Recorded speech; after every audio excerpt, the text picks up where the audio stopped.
کے لیے کوئی جگہ نہیں ہے۔ پھر یا تو یہ کہ لَنُخْرِجَنَّكُم مِّنْ أَرْضِنَا، ہم تم کو اپنی زمین سے باہر کر دیں گے، ہم اپنے ملک سے باہر کر دیں گے، دیش بدر کر دیں گے۔ أَوْ لَتَعُودُنَّ فِي مِلَّتِنَا، یا پھر اگر تم کو رہنا ہی ہے، دیش میں رہنا ہے، ملک میں رہنا ہے، ہماری سرزمین پر بسنا ہے، تو پھر ایک شرط ہے کہ گھر واپسی کر لو۔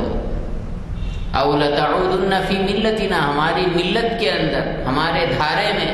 پھر سے واپس آ جاؤ۔ یہ کوئی قافیہ بندی نہیں ہے، کوئی الفاظ جو قرآن کریم یوں ہی بیان کر دیتا ہے، ایسا نہیں ہے، بلکہ یہ باطل کی پوری ایک سائیکالوجی ہے جس کو کہ قرآن کریم نے دو الفاظ کے اندر بیان کیا۔ جتنی پوری باطل کی اور حق کی کشمکش کا جو محور ہوتا ہے، اس کو قرآن کریم نے صرف دو الفاظ میں سمیٹ دیا کہ یہ ہر دور کا مطالبہ رہا ہے کہ اگر تم کو رہنا ہے ہمارے پاس، یا تو اول تو یہ کہ ہم رہنے نہیں دیں گے، اور اگر رہنا ہے تو پھر اپنی ہر چیز سے دستبردار ہو کر، اور سب سے قیمتی چیز ایک مومن کے پاس جو ہوتی ہے وہ اس کا ایمان ہے، اور اس کے ایمان کا تشخص ہے، اس کا عقیدہ ہے، اس کا ضمیر ہے۔ ان تمام چیزوں سے دستبردار ہو کر تم کو رہنا پڑے گا۔ اس کے ساتھ میں رہنے کی بات گنجائش ہمارے پاس نہیں ہے، اور یہ بات ایسی ہے کہ یہ مسلسل دہرائی جا رہی ہے کہ اس بیٹیوں کو باہر کیا جائے گا، رہنے نہیں دیا جائے گا ملک میں، اور یا پھر یہ کہ ہم تو دیش کے 130 کروڑ دیش واسیوں کو ہم ہندو ہی مانتے ہیں، بڑے لوگوں کی طرف سے ان کے اعلان ہو رہا ہے، چاہے وہ کسی سنسکرتی سے تعلق رکھتا ہو، کسی دھرم جات کو ماننے والا ہو، کسی مذہب کو ماننے والا ہو، یا مذہب کو کسی بھی مذہب کو نہ ماننے والا ہو، ہم تو جب تک اپنی تہذیب میں، اپنی ثقافت میں، اپنی سنسکرتی میں جب تک ان کو ضم نہیں کر لیں گے، رنگ نہیں دیں گے، اس وقت تک ہم چین سے بیٹھنے والے نہیں ہیں۔ تو یہ ایک ایسا چیلنج ہے یا ایک ایسی صورتحال ہے جس نے اس سوال کو دوبارہ سے پھر کھڑا کر دیا، جو قرآن کے ایک طالب علم ہونے کے ناطے، امت مسلمہ کا ایک فرد ہونے کے ناطے ہر مسلمان کے سامنے یہ چیز پہلے سے ہی رہنی چاہیے تھی کہ جس ملک کے اندر ہم رہ رہے ہیں، اور جن حالات میں ہم رہتے ہیں، اور جس آبادی میں ہم رہتے ہیں، جس طبقے کے اندر، جس معاشرے میں ہم رہتے ہیں، وہاں ہماری اپنی کیا ذمہ داری ہے۔ اسی واسطے سب سے پہلی چیز جو اللہ تبارک و تعالیٰ نے ایمان کے بعد میں جو سب سے بڑی ذمہ داری ڈالی، وہ ہے دعوت کی ذمہ داری، دعوت الی اللہ کی ذمہ داری، اللہ کے پیغام کو اللہ کے بندوں تک پہنچانے کی ذمہ داری۔ اس لیے کہ ایمان ایک ایسی چیز ہے، اس کی دعوت دی جائے گی، مذاکرہ کیا جائے گا، اس کا تعارف کرایا جائے گا، تو خود اپنے ایمان میں بھی اضافہ ہوگا اور غیروں کو بھی ہم قریب کرنے والے ہوں گے۔ اسلام کے اخلاق کی دعوت دی جائے، اسلام کے پورے نظام معاشرت کی دعوت دی جائے، اور ایک مومن کے پاس سب سے بڑا جو سرمایہ ہے وہ یہی ایمان ہے، یہی اللہ کا تعلق ہے۔ اس لیے کہ تاریخ شروع سے آخر تک یہ بتاتی ہے کہ ہمیشہ حق کمزوروں میں رہا، اور اسی طرح سے تعداد کے اعتبار سے کوئی بہت بڑے غلبے والا نہیں رہا، کوانٹٹی کے اعتبار سے کوئی بہت زیادہ نہیں رہا، لیکن کوالٹی اور اخلاقی برتری، مورل امپریشن جو ہوتا ہے وہ اہل حق کو ہمیشہ سے حاصل رہا۔ اسی واسطے باطل کبھی بھی حق کے مقابلے میں، دلیل کے مقابلے نہیں ٹک سکا، بلکہ طاقت کے زور پر، ظلم اور جبر کے زور پر باطل نے اپنی بات کو منوایا ہے۔ دلیل کی بنیاد پر کبھی باطل حق کے سامنے نہیں ٹک سکا، اخلاقی غلبے کی بنیاد پر کبھی نہیں ٹک سکا، انسانی قلب اور ذہن کو مطمئن کرنے کے اعتبار سے کبھی بھی حق کے سامنے باطل نہیں ٹک سکا۔ باطل جبر کے ساتھ، تشدد کے ساتھ، انتہا پسندی کے ساتھ اور اپنی بات کو بزور طاقت منوانے کے ساتھ آیا، اور دوسروں سے بھی اس نے یہی مطالبہ کیا کہ جو ہم سمجھتے ہیں، جو ہم چاہتے ہیں، اس کو تم بزور طاقت قبول کر لو، نہیں تو پھر ہم سمجھائیں گے۔ تو یہ ایک ایسے ملک کے اندر جہاں ہم رہتے ہیں، جہاں کی ایک بہت بڑی تعداد اب بھی ان حالات میں بھی، اس گئے گزرے ماحول میں بھی، اس زہر آلود فضا کے اندر بھی اب بھی ایک بہت بڑی تعداد ایسی ہے جو ابھی نیوٹرل مائنڈیڈ ہے، یا ہے کہ جن کے ذہن ابھی مسموم نہیں ہوئے ہیں۔ تو کم از کم اب سے ہم اپنی یعنی کوشش کو، کاوش کو شروع کریں ان تک اسلام کیا ہے بتانے کی، اللہ کو ہم کس طرح سے مانتے ہیں، رسول اللہ کو ہم کس طرح سے مانتے ہیں، اور ان سب سے بڑھ کر کے اصل جو چیز ہے وہ یہ ہے کہ جب آزمائش کا دور شروع ہوگا تو اس وقت ہم اپنے ایمان پر کس طرح سے ثابت قدم رہیں، اس کے لیے اسی وقت سے غور کرنے کی اور سوچنے کی ضرورت ہے۔ اس لیے کہ آپ کی اور ان کی، یا ہماری اور ان کی جو لڑائی ہے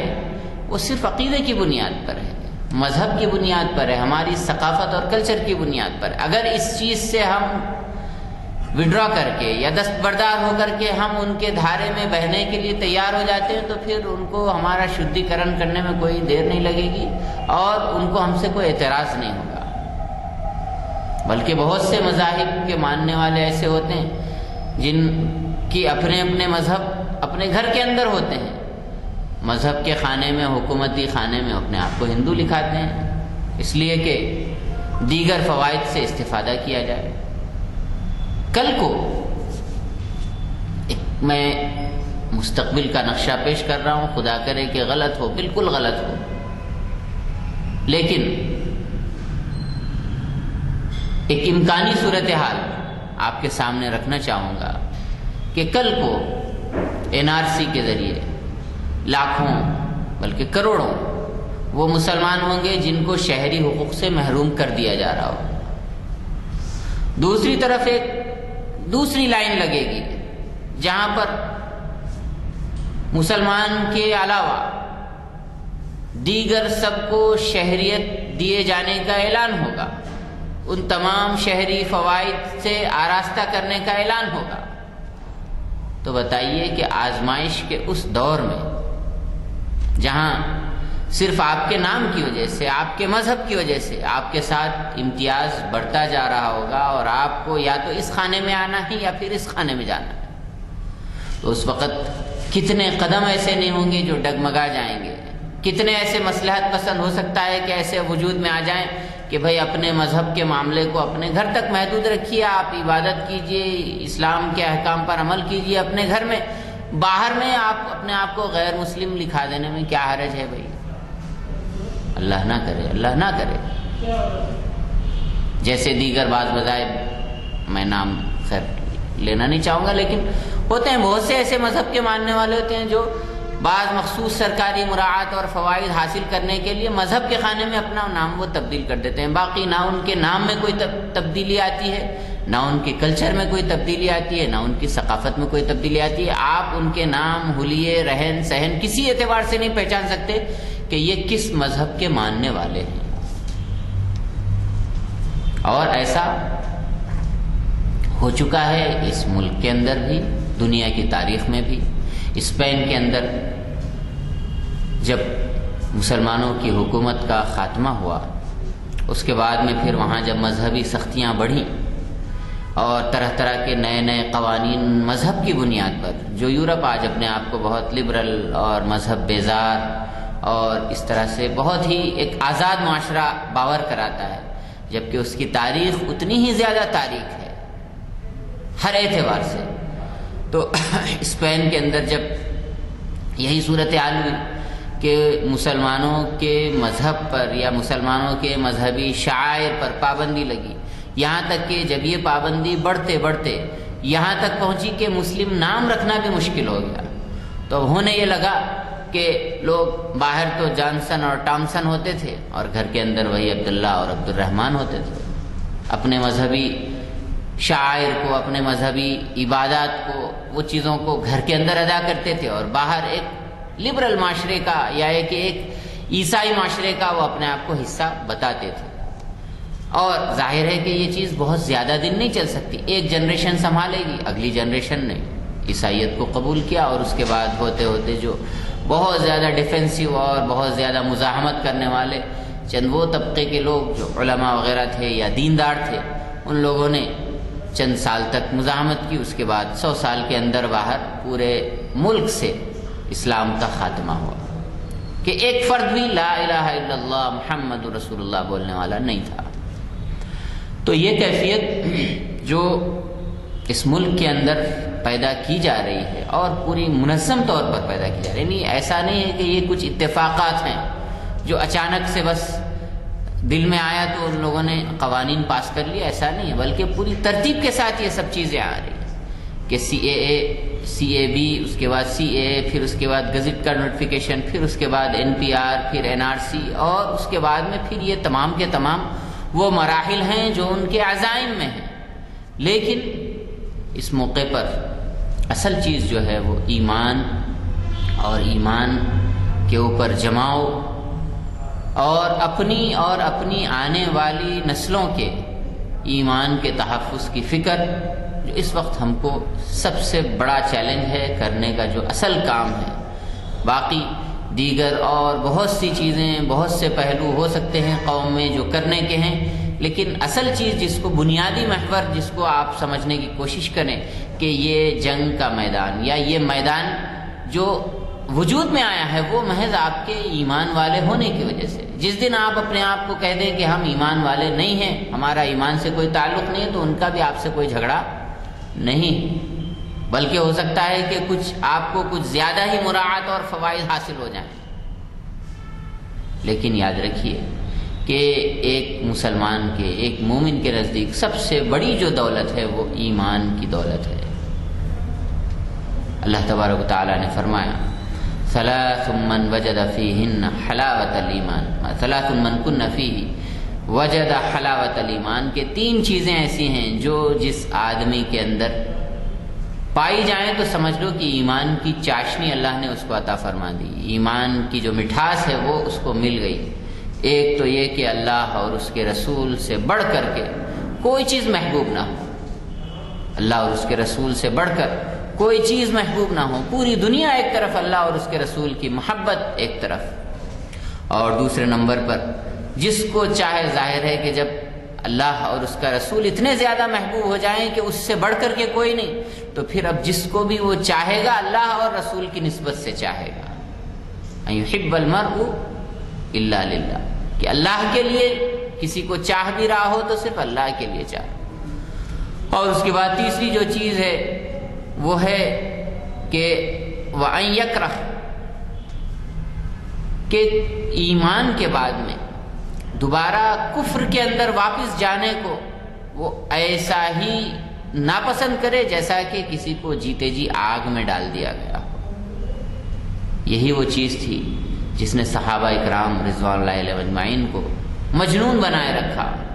کیا کرتے تھے کفار قریش؟ حضرت بلال حبشی کے سر پر، سینے پر پتھر رکھے ہوئے ہیں، گرم ریت پر لٹائے ہوئے ہیں، اور کہتے ہیں کہ محمد کے دین سے تم واپس آ جاؤ ہمارے مذہب کے اندر دوبارہ، ہم تمہاری یہ سب سختیاں ختم کر دیں گے۔ لیکن ان سب کے باوجود ان کو مزہ آتا تھا احد احد کہنے میں، اس تپتی ہوئی ریت کے اوپر اور اس گرم گرم پتھر کی سل کے نیچے بھی اگر وہ آواز لگاتے تو احد احد کی آواز لگاتے۔ یہ کیا چیز تھی؟ یہ وہی چیز تھی کہ ایمان کی مٹھاس لگ جانے کے بعد پھر کفر اور کفر کی تمام چیزیں ایسی ہی ناپسند ہیں کہ اس کے سامنے تپتی ہوئی ریت بہت ہلکی معلوم ہوتی ہے جہنم کی آگ کے مقابلے۔ تو یہ وہ چیز ہے جو اس وقت یعنی ہم کو اپنے اور اپنی آنے والی نسلوں کے ایمان کی فکر کرنی ہے اور اس کے لیے ٹھوس انتظام کرنے کی ضرورت ہے، اس لیے کہ آگے آنے والے حالات یقیناً اور زیادہ آزمائشی حالات ہوں گے۔ یعنی اس وقت جو احتجاج یا اس طرح کی جو چیزیں ہیں، یہ کوئی ایک دو دن کا یا ایک دو مہینے کا نہیں، پوری ایک اسٹریٹجی ہے، پوری ایک پوری منظم محنت ہے، جس کے بعد میں آج یہ دن دیکھنے کو مل رہا ہے۔ اور ظاہر ہے کہ جب اس کے مقابل حالات لانا ہوں گے تو اس کے لیے بھی منظم محنت کی ضرورت ہوگی اور اس کے لیے بھی اتنے ہی سالوں درکار ہوں گے، ہو سکتا ہے کہ پوری ایک نسل۔ تو اصل چیز جو ہے، جو سب سے بڑی دولت ہماری ہے، اس کے تحفظ کی ہم کس طرح سے فکر کریں، اپنی اور اپنی آنے والی نسلوں کی، کہ اسلام کے بنیادی عقائد، اسلام کی بنیادی چیزیں نہ صرف اس کو معلوم ہو بلکہ اس پر ان کے دل پر یعنی وہ چیزیں نقش ہو جائیں کہ ماحول کیسا ہی کیوں نہ ہو، اس چیز سے دستبردار ہونے کے لیے ہم تیار نہ ہوں۔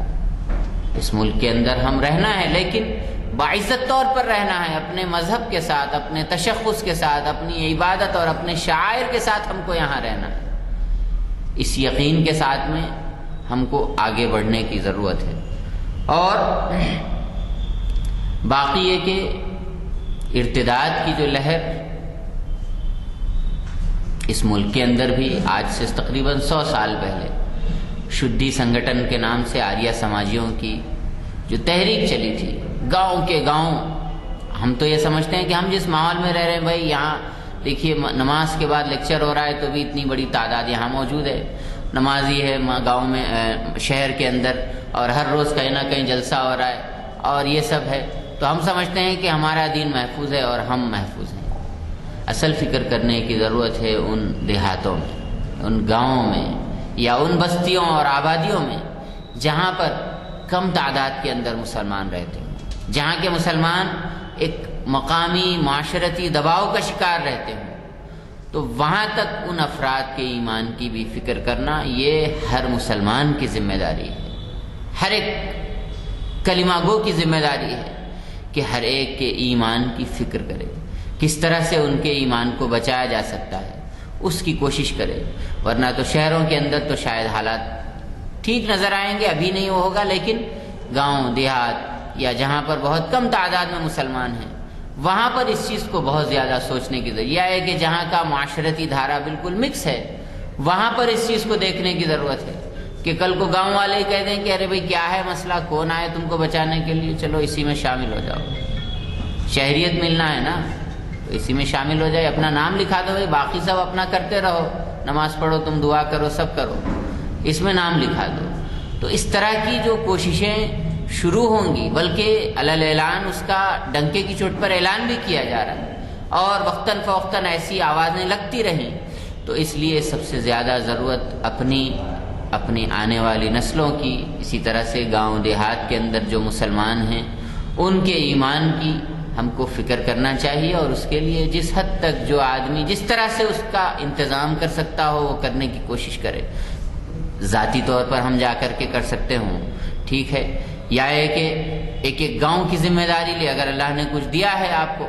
تو ایک آدمی ایک گاؤں کی، ایک دیہات کے مکتب کی، یا وہاں کے دینی تعلیمی نظام کی ایک آدمی ذمہ داری لے، یا چند احباب مل کر کے ذمہ داری لیں۔ لیکن بہرحال یہ ایسا کام ہے جو اس وقت کرنے کی ہم کو نہ صرف یہ کہ ضرورت ہے، بلکہ اگر نہ کیا جائے تو پھر آگے آنے والی نسلیں ہم کو معاف نہیں کریں گی۔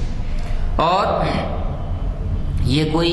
یعنی بہت دور کی بات نہیں کر رہا ہوں، یہ کوئی بہت دور کی بات نہیں کر رہا ہوں، یعنی جس تیزی کے ساتھ حالات بدل رہے ہیں اور جس رفتار کے ساتھ میں ہر روز کا نیا منظرنامہ بدل رہا ہے، اس حساب سے یہ کوئی بہت زیادہ دور کی بات نہیں ہے، بہت زیادہ خیالی باتیں نہیں ہیں، بلکہ یہ یعنی اللہ نہ کرے، لیکن بہرحال جو عزائم ہیں ان کے وہ تو بہت آگے کے ہیں، جو عزائم ہیں ان کے وہ تو بالکل بہت آگے کے ہیں کہ اس ملک کو یعنی یہاں مسلمانوں کی آمد سے پہلے بلکہ اور اس سے بھی پہلے اس دور کے اندر لے جایا جائے جہاں پر یعنی ایک خاص طبقے کی حکمرانی ہو اور باقی دوسرے افراد یعنی شہری حقوق تو دور کی بات ہے، انسانی حقوق کے بھی مستحق نہ ہوں۔ اس دور کے اندر یہاں پر لے جانا چاہتے ہیں اور باقاعدہ اس کی بنیاد پر وہ پوری پلاننگ کر رہے ہیں، لیکن ایک مومن کا اصل بھروسہ اور اصل جو اس کا یعنی مرکز ہوتا ہے اس کی توجہات کا اور اس کی تمام تر ترجیحات کا، وہ اللہ تبارک و تعالیٰ کی ذات ہوتی ہے، کہ اللہ کی ذات اور اللہ پر ایمان کی جو طاقت ہے اس کا دنیا کی کوئی طاقت مقابلہ نہیں کر سکتی۔ یہی وہ صحابہ تھے جنہوں نے مکے کی ان سختیوں کو برداشت کیا اور جھیلا جس کے تصور سے بھی آج کتابوں میں ہم پڑھتے ہیں تو رونگٹے کھڑے ہو جاتے ہیں، لیکن ان کے اندر وہ طاقت تھی ایمان کی، اور ان کے اندر وہ جذبہ تھا ایمان کا کہ ان آزمائشوں کے باوجود جو ایمان کے تقاضے ہیں ان تقاضوں کو انہوں نے پورا کیا۔ ایک تو یہ کہ خود اپنے ایمان پر جمے رہنے کی انہوں نے کوشش کی، دوسرا جس معاشرے کے اندر ہے وہاں پر انہوں نے ایمان کی دعوت دینے کی کوشش کی اور ایمان کو پھیلانے کی کوشش کی، اور یہ وہ تڑپ اور جذبہ تھا جس کو لے کر کے وہ پوری دنیا کے اندر پھیلے، اور دیکھتے ہی دیکھتے 100 سال کے اندر دنیا کے 1/3 حصے پر اسلام کا پرچم لہرانے لگا۔ تو صحابہ کرام کی جو طاقت تھی اور ان کے اندر کی جو تڑپ تھی وہ یہی ایمان کی تڑپ تھی، اور وہ ہر مسلمان کے یعنی جو بنیادی سرمایہ ہے وہ یہی ایمان کی طاقت ہے۔ اللہ تبارک و تعالی مجھے بھی اور آپ سب حضرات کو بھی اس کی طرف یعنی توجہ کرنے کی توفیق نصیب فرمائے، اور ان حالات میں جو جتنا کر سکتا ہو، یہ موقع ایک خاص بات یہ بھی ہے کہ یہ موقع کسی بھی طبقے پر تنقید کرنے کا نہیں ہے کہ کون کیا نہیں کر رہا ہے، کون کیا نہیں کر رہا ہے۔ ہم کیا کر سکتے ہوں اس کو دیکھنے کی ضرورت ہے،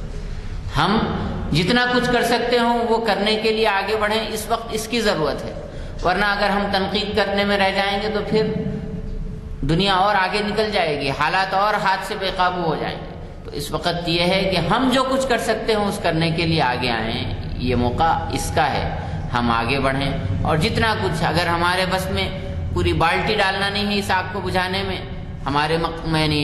استطاعت میں نہیں ہے تو کم از کم ایک لوٹا ہی ڈال سکتے،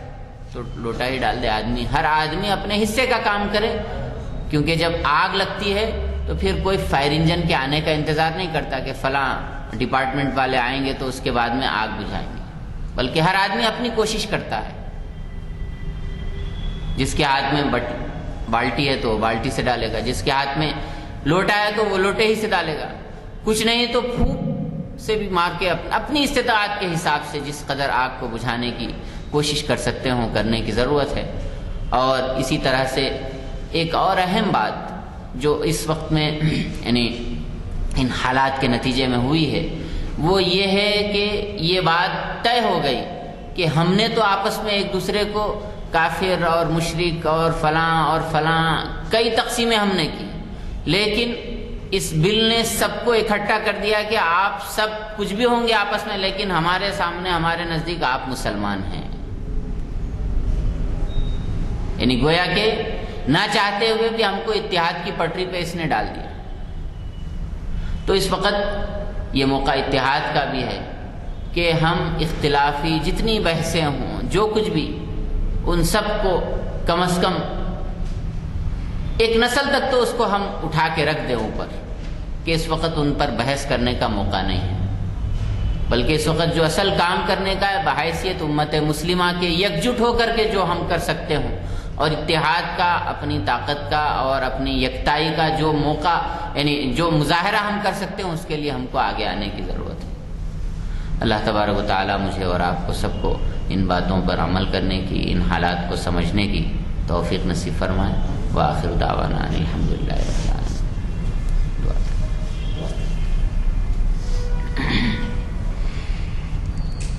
الحمدللہ رب العالمین والصلاة والسلام علی سید المرسلین۔ ربنا ظلمنا انفسنا وان لم تغفر لنا وترحمنا لنكونن من الخاسرین۔ ربنا آتنا فی الدنیا حسنة وفی الآخرة حسنة وقنا عذاب النار۔ ربنا لا تجعلنا فتنة للقوم الظالمین ونجنا برحمتك من القوم الكافرین۔ وصلی اللہ تعالی علی خیر خلقہ محمد وآلہ وصحبہ اجمعین برحمتك یا ارحم الراحمین۔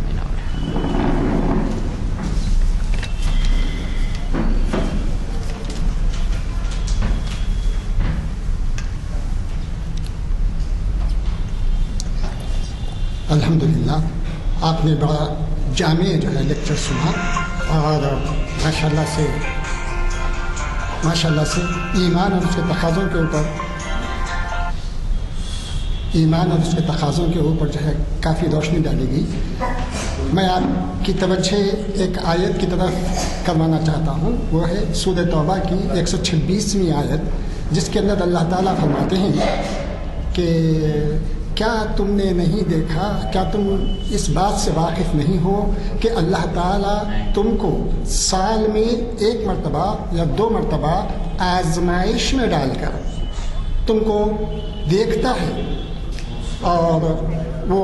1 یا 2 مرتبہ کی آزمائش تم کو جھنجھوڑنے کے لیے، تم کو جو ہے صحیح راہ پہ لانے کے لیے کافی ہے 1 یا 2 مرتبہ ہر سال.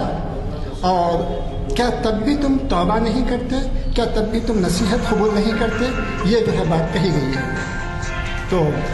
اس کا مطلب کہ آزمائش میں ڈالنے کا مطلب یہ ہوا کہ آزمائش میں ڈالنے کے لیے کیا ہوں گے؟ آزمائش میں جو ہے بیماریوں کے ذریعے بھی ڈالا جا سکتا، اور آزمائش میں جو ہے آپ کو کسی نہ کسی مشکل میں، مصیبت میں، جیسا کہ اب یہ مشکل اور مصیبت چل رہی ہے، ان حالات کے اندر یہ آزمائش ہے ہماری کہ ہم ان حالات کے اندر جو ہے ان حالات کے اندر اپنے آپ کو سمجھیں، اور ہماری یہ اللہ تعالیٰ کی جو تنبیہ ہے ہمارے لیے مستقبل کے لیے جو راہ عمل لینا ہے، اس کے اوپر جو ہے ہم کو توجہ دینے کی ضرورت ہے. یہ حالات اسی وجہ سے آتے ہیں کہ تمہارے ایمان کو جانچا جائے، تمہارے ایمان کی آزمائش کی جائے. اور یہ آزمائش صحت کے بارے میں بھی ہو سکتی، جانی و مالی نقصان کے بارے میں بھی ہو سکتی، اور یہ آزمائش جو ہے سماجی اور جو ہے آپ کے دنیاوی اعتبار سے، ملکی اعتبار سے ایسے پیچیدہ حالات میں بھی ہو سکتی ہے. تو ایسے حالات کے اندر ہمارے لیے ضروری ہے کہ ہم توبہ کریں اور نصیحت قبول کریں. مولانا نے کافی روشنی ڈالی اس بارے میں کہ ان حالات کو سمجھتے ہوئے ہم کو اپنا جو ہے ماحول میں، اپنے خاندانوں کے اندر، اپنے محلوں کے اندر اور اپنے مقاموں کے اندر جو ہے اس بات کو عام کریں کہ ایمان دار ہونے کی حیثیت سے ہمارا کیا فرض ہے، اور اب ہم کو کیا کرنا چاہیے تاکہ ہماری آئندہ آنے والی نسلیں محفوظ رہ سکیں، اور ان کو آج کی طرح ہم جو چیلنج کا مقابلہ کر رہے ہیں ان چیلنج کو ہمارے بچے، ہماری آنے والی نسلیں اس سے محفوظ رہ سکیں. اللہ تعالیٰ ہم سب کو جو ہے عمل کی توفیق نصیب عطا فرمائے. دعا ہو چکی ہے، لہٰذا محفل کی برخاستگی کا اعلان ہوتا ہے. شکریہ.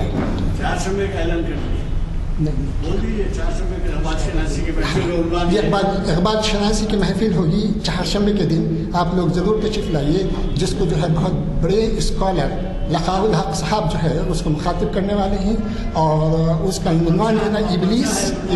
ابلیس اور جو ہے ابلیس اور اقبال. اور وہ جو ہے جرمنی کے پروفیسر ہیں، جرمنی سے جو ہے وہ PhD کر کے آئے ہیں. ماشاءاللہ کافی